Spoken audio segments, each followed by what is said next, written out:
I'm not sure where this is going to go. We said we talk about the observer is the observed.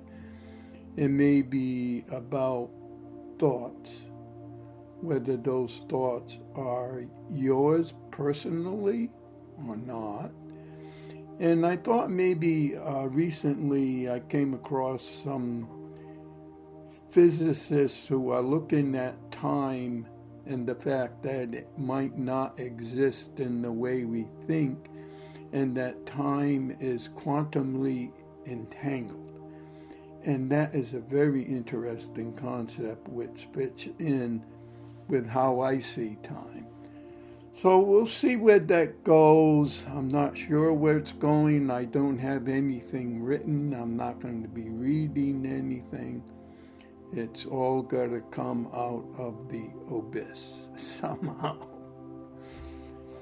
So, what I'd like to go into is, let's forget the psychological stuff for a little while and just look at the physical, okay? A physical reality that I don't think most people look at. And that's the observer is the observed. The seeing is the seen. The subject is the object. It all can't be separated. And the best way, or one of the ways, to try to relate or communicate this is, when you walk into a forest, or you just simply walk into your room, the forest, or I'm suggesting that the forest or the room does not exist as it exists to you until you walk into it. It doesn't exist that way. In other words, the room or anything else, or the forest, is all potential depending on the observer. So we have certain facilities, right? Smell, taste, feeling, eyesight, hearing. And those senses are picking up a limited amount of information when we walk into the forest. There's so much we're not picking up. Or when you come into a room, your senses are creating the room. Like this, we're all looking at computer screens, or maybe some of you are looking at a phone. That doesn't exist the way it exists. I'm suggesting it doesn't exist the way it exists to you until you look at it. So the object and subject, the observer and the observed, are co-arising. They're co-creating.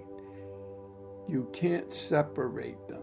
For instance, if a bat flies into the forest, that bat's going to experience a totally different experience probably than the forest is going to look totally different to that bat. Or coyote walks into the forest. And animals who have an incredible sense of smell, if you could see what they're smelling, the forest would be laced with all kinds of colors, and all the animals would be different colors, and where they stayed and where they moved quickly would all be known right away just by all the different colors. So a whole different world opens up for coyote when that animal walks into the forest, or a raven lands on a branch, or a moth or a caterpillar crawling on the ground. That forest is just a potential to the observer. the observer creates its own reality when it moves into the forest or moves into this room. Just take the screen you're looking at. If there's an ant crawling on that screen, you think to the ant that screen is what it is to you? How could it possibly be? To the ant, that screen's a totally different reality. That the ant is the observer and the screen is the observed. But they're not separate. You can't separate it out. You can't separate the seeing from the seen. They're not even two. They arise as this experience. And the experience is always different according to the observer. That computer screen is all potential depending on the observer. A fly lands on it. Totally different experience than the ants. So what is it really? What is this life? You know, when you realize, now we're just talking physical now, not even going psychological. When you realize that the seeing is the seen, and that collapses as this experience, then where is self? Where is there a self in that? So just stay open now to this, okay?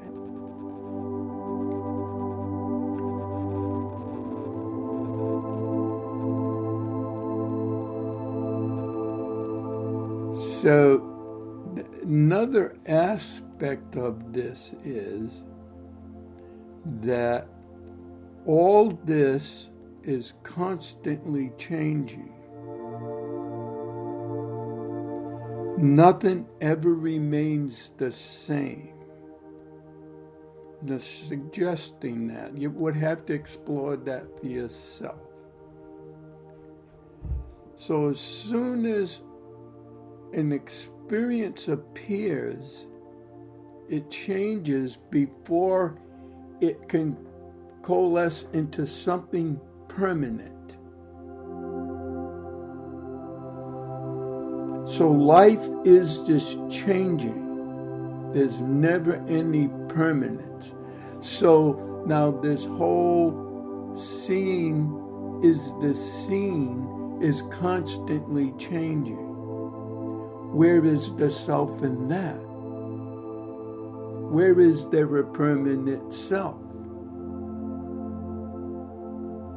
Where is there a permanent self in the seeing is the seen? That's constantly changing. Another thing I'd like to bring up is time. Okay, so just stay with this. We're in this present moment. I'm going to suggest that this present moment is everything that ever happened showing up as this moment. You cannot separate this experience and this moment from everything that ever happened. How could something possibly exist separate from everything that ever happened? How can something exist unrelated to everything else? Is that possible?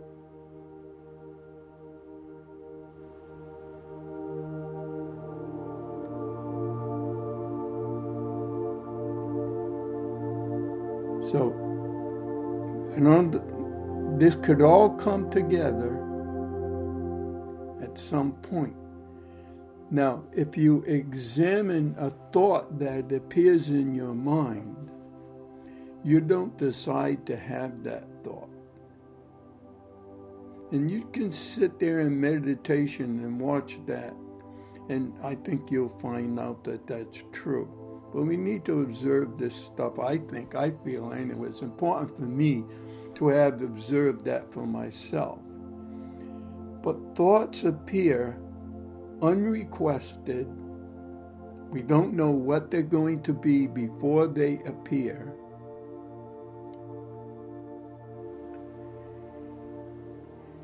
And what is creating those thoughts? Did those thoughts stand alone by themselves? Can the thought exist without all the relationships you ever had, all your ancestors?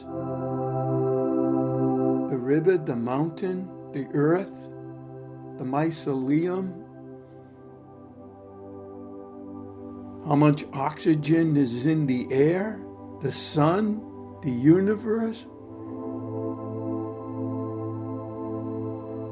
Is all that thought showing up? Not your personal thought. It can't be what it is without everybody else. And when we start to discuss things here, we've been through this before, I think, on this forum. When we start to discuss things in earnest here,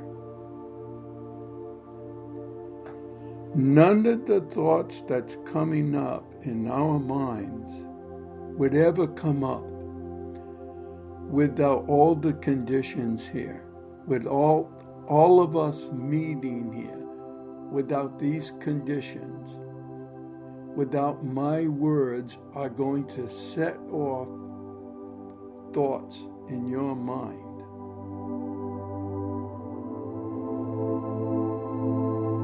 They're not, I'm suggesting they're not your personal thoughts. They're a result of everything that's happening and has happened. And this moment now is also the future. Okay, so that's another thing I wanted to go into. So this now, physicists are finding that time doesn't really exist, that the past and the future is a quantum entanglement in the now. And that's what Buddhists and Vedanta and other people have pointed to. This now is the result of everything that ever happened. And everything you do or I do is the future. The future is going to be different because whatever we do is going to change what the future is going to be. So, time is quantumly entangled, past and future is now. The seer and the seen are not separate. The seer is the seen. The subject is object. There is no subject-object. It all collapses into this experience. And we don't know what the experience is, ultimately.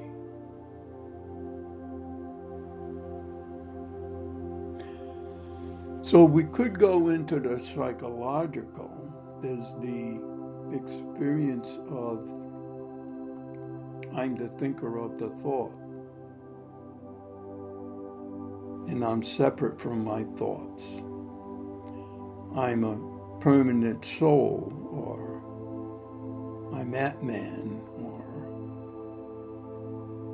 there's an identity there as the intelligent, as the observer.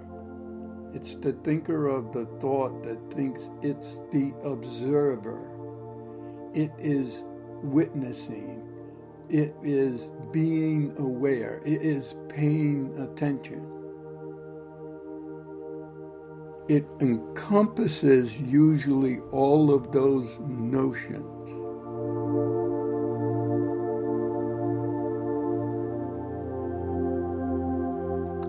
That may be all thought up by thought, created by thought. Those notions might be all created by thought itself, creating a thinker of the thought. Talk about the observer being the observed. The thinker of the thought trying to observe thought. As subject, object. They're not really separate. The observer as thought, thinking it can see, separates itself from thought as it tries to see thought, and it doesn't see that.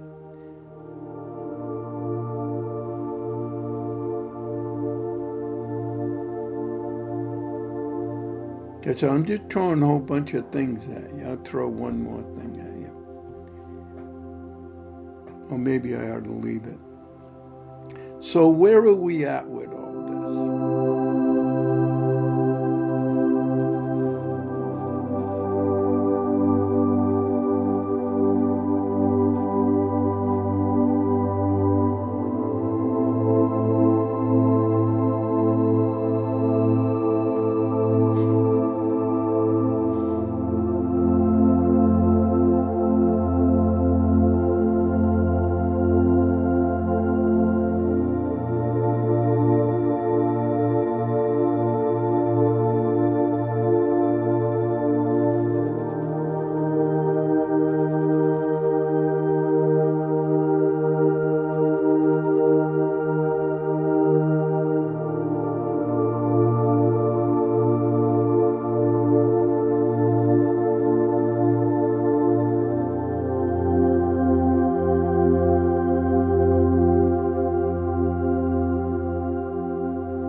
So Paul, you're not saying that just because I don't see the forest yet, because I'm walking towards it, or the room, you're not saying that the room isn't, or something isn't there, right? It's just that when I walk into the room appears to me as it does based on genetics, experience, past experience. Yeah, based on your DNA. Lots of stuff. Right. But something exists. And we don't, right. That's all potential, right? And we don't know, or the unborn, or all potential, right? It's empty of being anything until there's an observer. Yeah, but there's something we don't know what that is. How can we know what it is beyond our senses and our DNA when it's different to billions of other kinds of beings creating their own reality as they immerse themselves in all potential? So the all potential is viewing itself in all different kinds of ways according to lots of different DNA structures.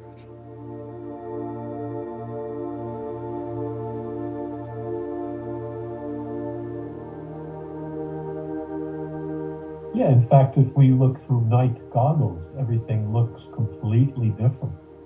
Yeah. We get to see things we've not seen before, so to speak. Right. Right, and we have all kinds of instruments like microscopes and telescopes and radar, you know. And if you take our species and all its instruments, and as we look into the universe, those instruments and our DNA is creating the universe as we observe it. If you were to take an alien with a completely different kinds of senses and DNA and different instruments, probably seeing a totally different universe, because that universe is all potential.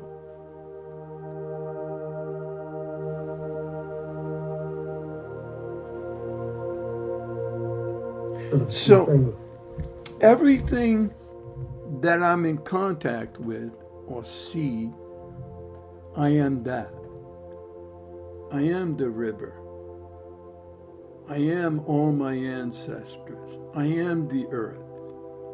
I am what's happening in Gaza. I am people suffering. I am people enjoying life. What's happening to the animals? What's happening to the forest? That's me. There's no separation here. Everywhere you look, I am that. The health of the ecosystem is my health.